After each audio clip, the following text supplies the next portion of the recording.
रहस्यमयी पेड़। एक डरावनी कहानी। गांव के किनारे एक पुरानी पगडंडी के पास एक विशाल रहस्यमयी पेड़ खड़ा था। ये पेड़ सालों से वहां था, लेकिन उसके बारे में अजीब अफवाहें फैली हुई थी। लोगों का कहना था कि जब भी कोई व्यक्ति उस पेड़ के पास जाता है, वो कभी वापस नहीं लौटता। गांव के बुजुर्गों का मानना था कि उस पेड़ में कोई प्रेत आत्मा बसती है। रवि, एक साहसी युवक, इन कहानियों पर यकीन नहीं करता था।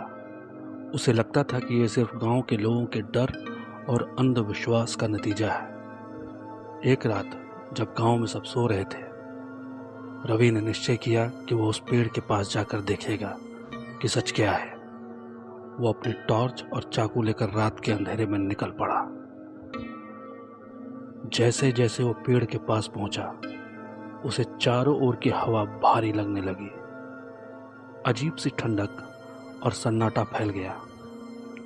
उस पेड़ के पत्ते अजीब तरीके से हिलने लगे, जैसे किसी ने छू दिया हो।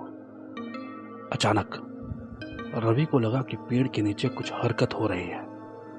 उसने टॉर्च की रोशनी वहां डाली तो देखा कि जमीन में दरारें पड़ रही थी।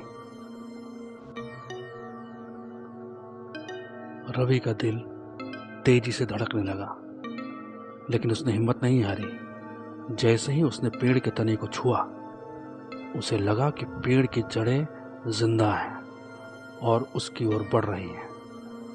अचानक पेड़ की जड़ों ने जकड़ लिया। रवि चीखने की कोशिश कर रहा था, लेकिन उसकी आवाज बाहर नहीं आ रही थी।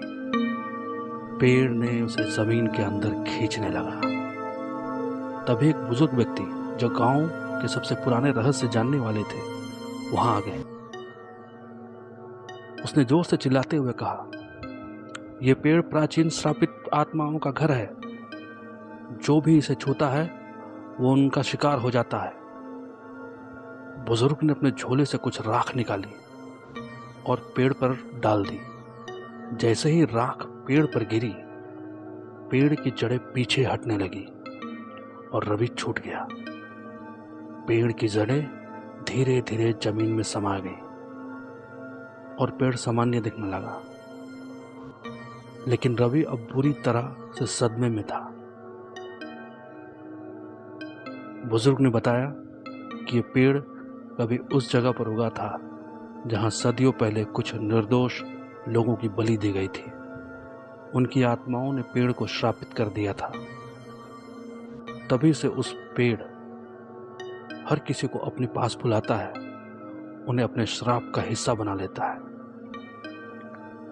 रवि उस रात के बाद कभी पेड़ के पास जाने की हिम्मत नहीं की, लेकिन गांव वालों का कहना था कि पेड़ अब भी अपने अगले शिकार का इंतजार कर रहा है।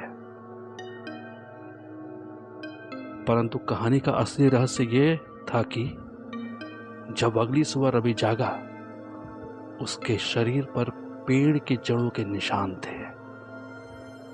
क्या वो वास्तव में बच पाया था, या पेड़ ने उसे हमेशा के लिए अपना हिस्सा बना लिया था, या फिर नहीं?